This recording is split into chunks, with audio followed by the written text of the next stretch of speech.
tragic death of the father. Right. And Damon has been very close to this case, among others, where there's excessive force and police abuse. Let's start from the beginning for people who are coming late to this case. I remember the first story I read where they basically wrote, the police put out that this deranged, out of control man, Right. yada yada. What are the facts that, as you know? Well, the police put out that Mr. Chamberlain was very deranged and maybe emotionally disturbed, and he attacked the police officers.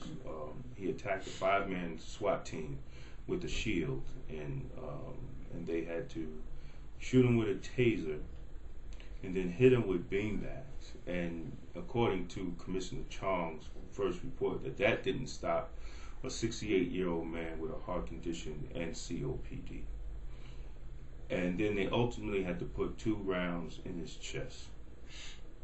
Anybody in law enforcement that knows SWAT or emergency response knows that SWAT is supposed to, a 68-year-old man with a knife, and you have a 5-man team with a body shield. Just the movement of the 5-man team behind the body shield would knock a 68-year-old man on his backside.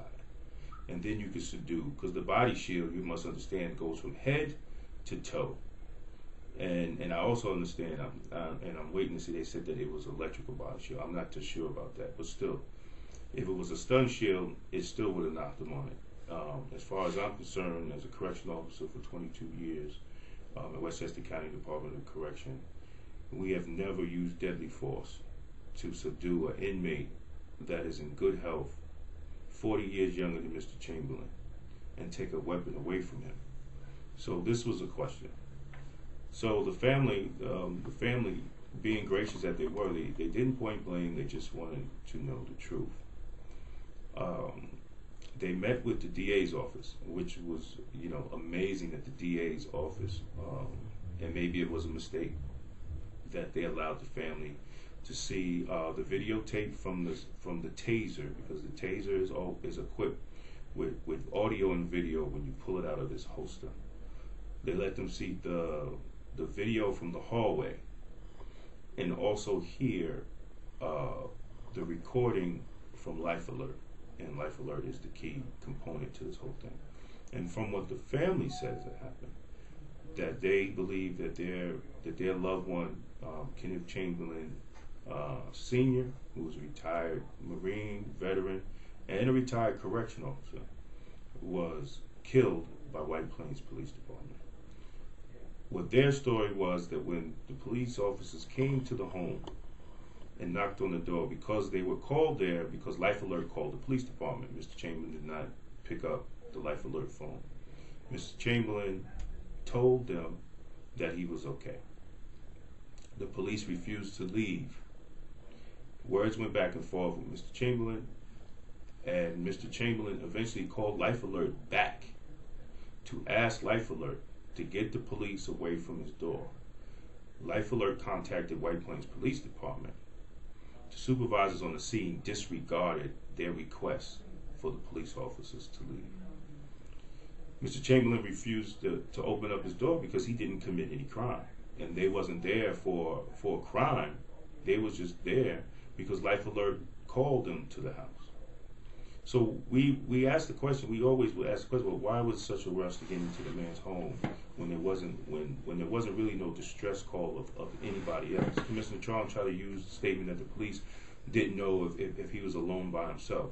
Well, when Life Alert calls the police dispatcher, they let them know what's going on. And they give them the contact number to the next of kin to contact. And we also know that Mr. Chamberlain's niece was in the hallway. So all this was going on. They wouldn't allow his niece to talk to Mr. Chamberlain. They refused to call Kenny Chamberlain Sr. From the family accounts, from them rushing in, Mr. Chamberlain was on the phone with Life Alert, and he told the Life Alert operator that this is my sworn testimony. White Plains Police is coming in here to kill me. Please get them away from my door. He even is recorded begging the police. At one point, he says to the police, "I'm a 68-year-old man with a heart condition. Can you please leave my door?" And they refuse. Also on the recording that they taunted Mr. Chamberlain. They called him the N-word. They asked to come in so they could use his bathroom. They made fun of him being a Marine. You could hear on the recording the police officer saying, "Hoorah, Marine Corps, hoorah." And at so much stress, according to the Attorney Mayor Bartlett, Mr. Chamberlain reverted back to his Vietnam days and he started responding in aye. So they put so much stress on Mr. Chamberlain.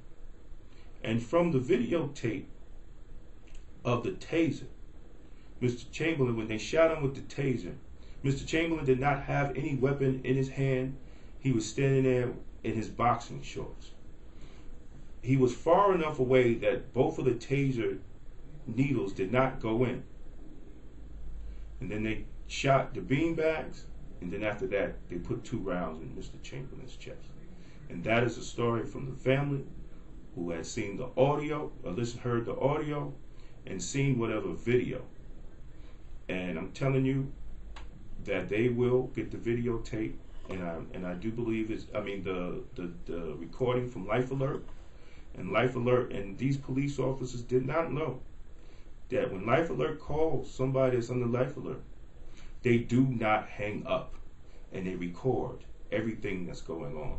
So everything is recorded by Life Alert, a third party. And I don't think Life Alert is going to make the tape disappear. They have too much on the line. They are probably an international company, and they're not going to fall to politics, tricks, and procedures that this DA's Injustice Office has been doing with black males since she's been in office. So when they do get the tape, I am praying that they expose this to the community so they can see how they treated Mr. Chamberlain. Not only how they treated a black man, but how they treated a 68-year-old veteran, a 68-year-old retired correction officer. He served his country and he served his community. And we should not be able to call the police to save our lives. Then they come in and they take our lives. Man, this is upsetting, disturbing. My heart goes out to the Chamberlain family. I mean, the suffering, I can't imagine it.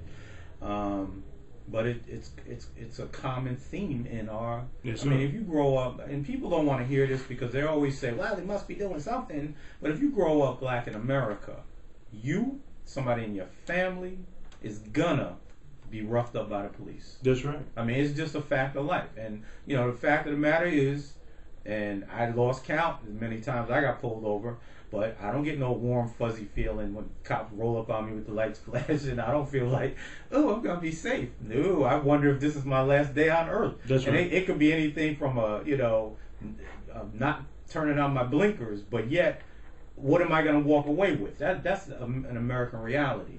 We got to get deeper into this because I need to know why these police officers aren't in jail right now. Because it's the good old boy network. It's the good old boy network, and they all lawyered up. So there is things in place between the union and the municipality to keep these officers. Right. We've seen that kick in so many times. So we do understand that. But what we're saying is now that as they say, the cat is out of the bag. It's up to Janet DeVior to do her job. See, one thing we got to see: police officers, they're not separate from government employees. They are municipalities' employees, and they should be accountable for their wrongdoing. We're going to talk more about the district attorney's role in this and other cases because it's key, and we can't let these elected officials off the hook. We're going to a break to listen to the Darrel Davis program on WVOX Worldwide.